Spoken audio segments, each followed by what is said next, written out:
চাঁদা এবং চাঁদাবাজি দুটি জিনিস পার্থক্য আছে। পরিষ্কার আমি করেছি, বিভিন্ন জায়গায় বলেছি, কিন্তু সমস্যাটা হচ্ছে যে সমালোচনা তো অনেকে করতে পছন্দ করেন।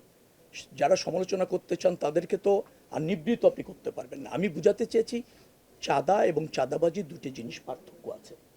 চাঁদাটা কোনো কোনো সময়ে শ্রমিক এবং মালিকদের স্বার্থে তারা নির্ধারণ করে, তারাই নির্ধারণ করে, মানে আমি বুঝাচ্ছি সমঝোতা করে তারা তাদের কল্যাণে কালেক্ট করে তাদের মতো মতো ব্যয় করে, তাদের যে প্রক্রিয়া আছে সেটা তারা অনুসরণ করে।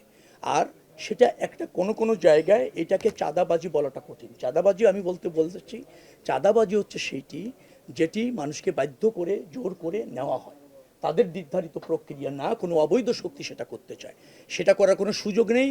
সেটার করার আমাদের এই মন্ত্রণালয়ে থাকবে না, যে কোনো মূল্যে আমরা সেটা তার হতে দিব না, সেটা আমাদের অঙ্গীকার। কিন্তু যে চাঁদাটাকে কোনো কোনো সময় চাঁদাবাজি বলা হয়, সেটা অনেক সময় সমঝোতা তারা করে নিয়েছেন পরিবহন মালিকরা, তাদের অর্থ তারা এই হারে কালেক্ট করে তাদের এই কল্যাণে ব্যয় করবে, সেটা আমার জায়গা থেকে রহিত করাটা কোনো সুযোগ থাকে না। আমি সেটা মিন করতে চেয়েছি।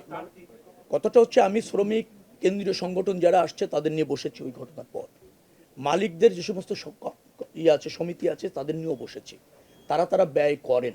আর সবচেয়ে ব্যাপার হচ্ছে, আপনি একটা শর্তে একটা সমিতি রেজিস্ট্রেশন নিয়েছেন, ট্রেড ইউনিয়ন করছেন, সেখানে কোনো ব্যত্যয় হলে এটা বাণিজ্য মন্ত্রণালয়ের অধীনে তারা দেখতে পারে।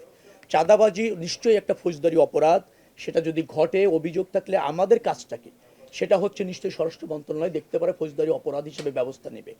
আমরা যোগাযোগ মন্ত্রণালয়ে আমাদের একটা নিরাপদ সড়ক রাখতে চাই, পরিবহনগুলো একটা শৃঙ্খলার সাথে সেটা চলছে এবং যাত্রী বহন করছে, এইটা আমাদের সুপারভিশনের দায়িত্ব।